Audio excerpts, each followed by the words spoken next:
Right, we're going to try and go over some basic settings in Tune Studio. I'm going to try and cover MS3. The latest release is 1.1.1, so we're going to go through all the settings in MS3. Most of these relate back to MS2 of what's in MS2, and there's a lot of backporting of MS3's features into MS2. So some of you may want to upgrade to the latest MS2 codes, or you may be using the MS3. So, but not a lot of this is to do with MS1. But the basics may be a little bit the same, but this is mainly aimed at MS2 and MS3. But what we're going to do to start with is we're going to just have a quick look at this is what you'd end up with. Your screen will be slightly different to this because I've registered Tune Studio and added a lot of features so as we can do all this stuff, or added a lot of dials rather. But your fuel load and your throttle position may look a bit funky when you switch the power on, when you first get the ignition switched on and the ECU connected. Basically, fuel load, if you're in manifold airflow, if you're in speed density mode, let's just change that speed density.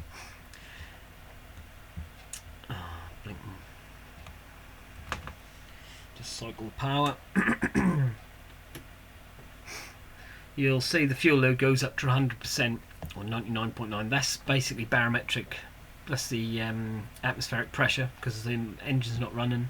As soon as the engine starts running, the fuel load in speed density mode, your manifold air pressure sensor will come. That'll detect the vacuum in the engine, and that'll come down to 40, 50, 30 kPa, which would be 30, 40 in your fuel load.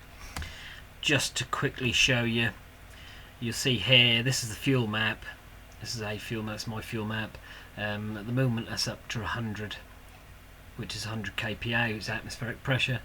If I started the engine up, that'd come back down. That'd come down to here somewhere, so that's where my engine would run at idle. Well, actually there, because there's 500 RPM, but it'd roughly idle around there. And then if I went over, this is speed density mode, at which you use the manifold air pressure meter sensor. If I went over 100 kPa, then that's boost. So 150 kPa is basically half of atmospheric pressure, which atmospheric pressure is 14.7, so that would be roughly about 7 psi of boost.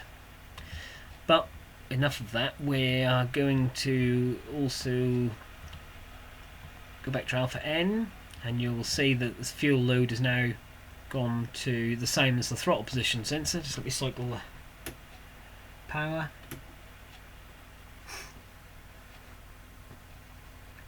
So fuel load is now the same as the throttle position sensor. So basically what we've got here, if I alter the throttle position, the fuel load alters as well. So in alpha N mode, the control algorithm uses the throttle position. So if you had an independent throttle, if you had 4 throttle bodies, the Rover, a lot of engines actually respond better to alpha N. If they're boosted, then you've got to use speed density. If you've got a turbo or a supercharger, you've got to use speed density because you don't know when you're in boost and when you're not. But a lot of setups seem to react better to alpha N because when you stab the throttle, the ECU instantly sees that and follows that in the map, in the fuel map. Whereas there's always a slight delay with manifold air pressure. So okay, we're going to calibrate throttle position. So this is my stimulator, but basically when you switch the power on, your throttle position sensor won't follow. Well, it may, but you'd be lucky if it does. So the first thing to do is calibrate throttle position sensor. So we're going to foot off the throttle at its normally closed state. We're going to get the current, and then with the engine not running, put your foot all the way down 100%, get current, accept. So now my throttle position and the fuel load follows 0 to 100%.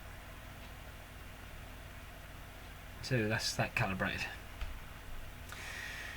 And also double check that your temperature and your coolant temperatures read roughly the same, and whatever the temperature is. I mean, if these read 40 and you're in the UK, certainly this summer, then you know there's something really wrong.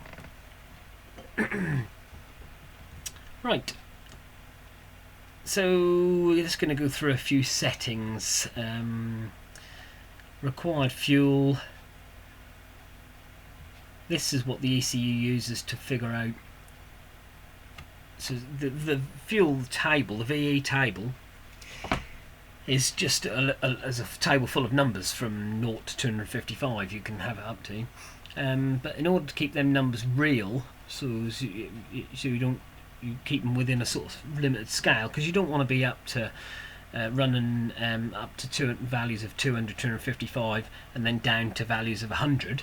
Equally, you don't want to be running at values of 0 up to 50 or 60. So it uses this required fuel value to sort of make the numbers reasonably real. In actual fact, they're very real. So engine in the fuel table.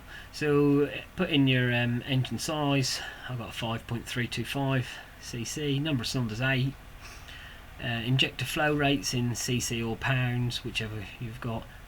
If you're not sure what injector flow rates you've got, then have a rough guess on if you've got a 200 brake horsepower engine and 4 cylinders, then there are tables about that can tell you roughly how much fuel you need for that brake horsepower using 4 injectors, and just put them values into there. So a Rover V8 could be 280cc or 320cc, depending if you've replaced them. I've got 500cc injectors in mine, 8 500cc injectors, and the air fuel ratio, just leave that at 14.7. Click OK, and that gives the ECU a nice number to work from.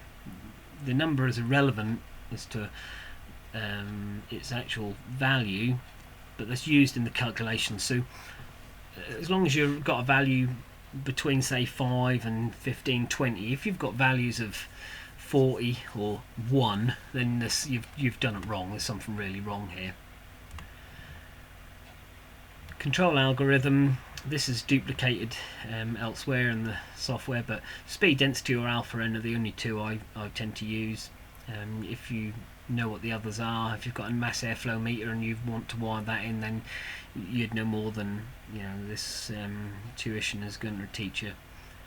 So alpha N, speed, density. Alpha N basically follows the throttle position as the y axes of the fuel and spark tables, and speed density follows the manifold airflow meter. Manifold air pressure sensor in the fuel tables. I'm going to use alpha N to show you today.